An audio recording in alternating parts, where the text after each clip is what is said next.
friends.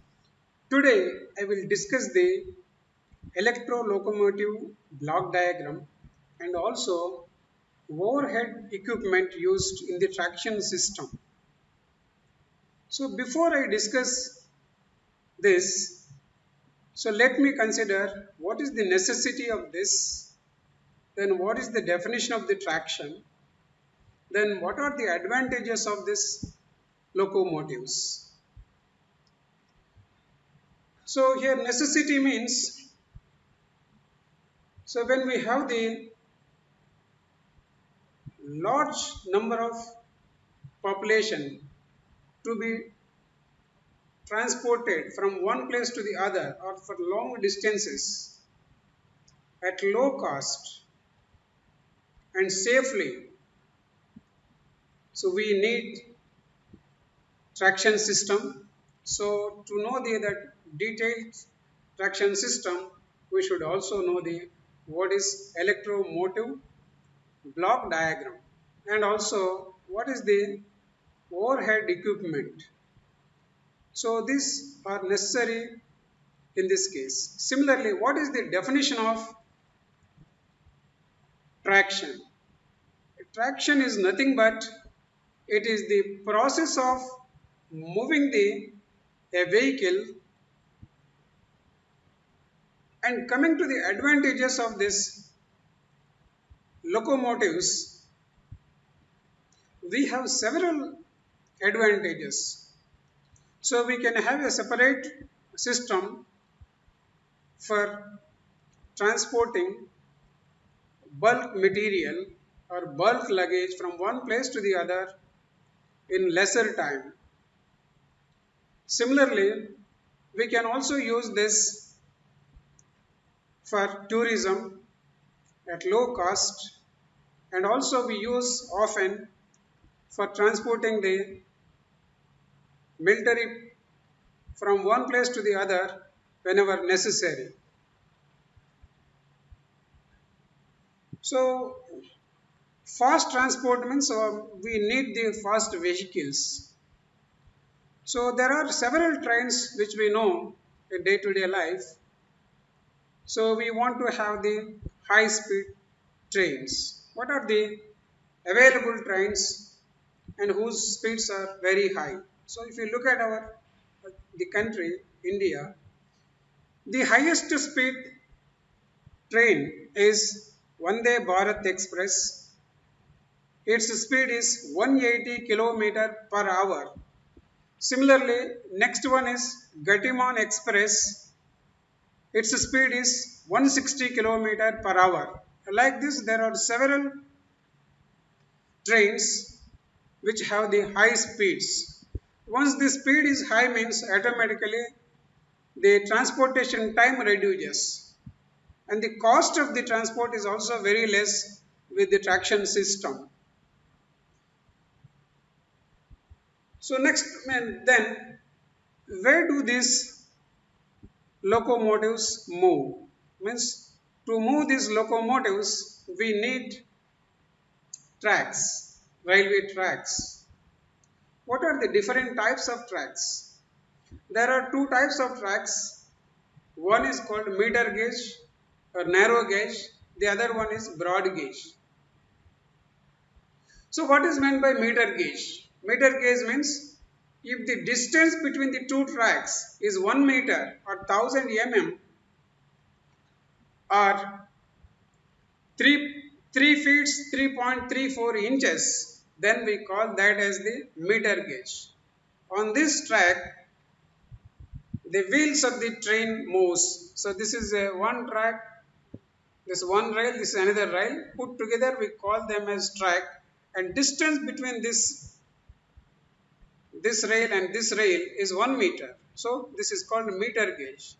The disadvantage with the meter gauge is the size of the bogies will be less. Automatically the capacity to move the passengers or the goods is also less and its speed also limited. Next, coming to the other type of track, that is broad gauge. So broad gauge system means here the distance between the tracks between this rail and this rail is 1676 millimeters. That is 5 feet 6 inches. That is like this. This is one rail, this is another rail. The distance between them is 1676 millimeters or 167.6 centimeters or 1.676 meters or 5 feet 6 inches. So because the distance between the rails is large, automatically the required bogie size or the engine size is also large. Once the bogie size is large, then automatically its load carrying capacity increases. That load may be a passenger or that may be a bulk material. So these are the two platforms where the trains moves. But in most of the cases, means where there is no power supply or where there is a geographically difficult to have the wide gauge, we use meter gauge. Otherwise, we use always broad gauge like this. So most of the places in India are broad gauge lines. So the trains also large type trains we use there. Coming to the overhead equipment. So here we have to see that first the supply comes from the nearest substation or in the premises of one of the railway station. So normally the main lines will be 220 kV AC or 132 kV AC or 110 kV AC. So from there in the substation that higher voltage will be stepped down to the 25 kV AC. From that 25 kV AC we supply the power to the train. So from the overhead lines we get the power to the train. So whatever you use from substation up to the collector, pantograph, that equipment we call as overhead equipment. So if you look at this is called mast, means a pole. So this is a messenger. This is also a mast. This is called registration arm. This is called contact wire. This is called steady arm. And this is called pantograph, which is used for collecting the current and which will be connected to the train. This is called bracket. If you further simplify, it looks like this.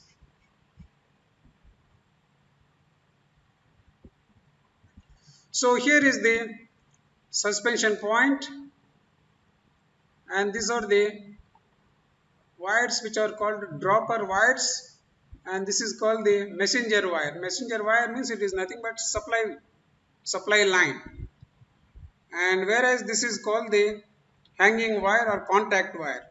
To this contact wire the pantograph will touch this. So from the contact point of the pantograph supply comes to the train. So this part is called the pantograph. So it has the two terminals, means two arms. This is called lower arm, this is called the upper arm. This from here to here we call that as quaternary. And if you further want to understand what is meant by pantograph, the detailed diagram is like this. So this is the lower arm of the pantograph, this is the upper arm of the pantograph, and this is called the lifting device, and this is called support to the insulators, and here we find the coupling rod between these two arms, and there is a tension adjustment spring here, and this is called the metallized carbon strip, means it is nothing but brush type thing, carbon metal, and this is called petal. So as long as the train moves, this is always in contact with the supply wire, that is called contact wire. So using this pantograph, the train moves or locomotive moves by taking the power from this. So next, coming to the electro locomotive block diagram. So before we discuss about it, its operation, we can simply understand like this. The supply that comes from the substation 25 kV AC is single phase AC supply, and that supply comes to the transformer which is there in the locomotive via pantograph. From single phase reaches to the pantograph, from pantograph to the transformer, from the transformer voltage will be step down, that step down voltage will be supplied to the rectifier, where that output, the rectifier output will be DC, and in that there are ripples, and that ripples will be suppressed with the help of inductor choke, or that is also called DC link, and then that DC is given as input to the inverter, and that inverter converts the DC to three phase AC, and which is necessary to the traction motor, and the traction motor will be three phase motors, that is normally three phase induction motor. So if you look at this diagram, so we have seen what is the brief description of this electro locomotive operation. The same thing, that arrangement we see here. So this is the electro locomotive. This is called the contact wire or supply line. So which is supported by the droppers, and this is called the pantograph. So pantograph will be in contact with the contact wire. So from there supply will be, the current will be drawn to the transformer like this. So in between the transformer and the pantograph, there is vacuum circuit breaker, there are surge arresters which are used for protecting the locomotive from shock. So once the supply comes to this transformer, there is a transformer tappings here. So we choose the proper tapping, then we get the secondary side output voltage, and that voltage, reduced voltage, we apply to the rectifier, and from this rectifier, this is called rectifier, and this rectifier converts AC to DC, and that DC is supplied to the DC link, that is called inductor choke. So here the ripple which is there in the DC output is suppressed, and the pure DC is applied to the inverter, and that inverter converts the DC power to the AC, three phase AC power, and that three phase AC power is connected to the three phase induction motor or three phase motors which are placed over the axle of the wheels of the train. So here this is one axle, on that axle the motor is placed, for that the supply comes from this inverter like this. Similarly for this also the supply comes from this inverter, three phase AC supply. So this is one motor, this is another three phase motor. So once they start operating, then the power will be transferred to these wheels, and the wheel starts moving.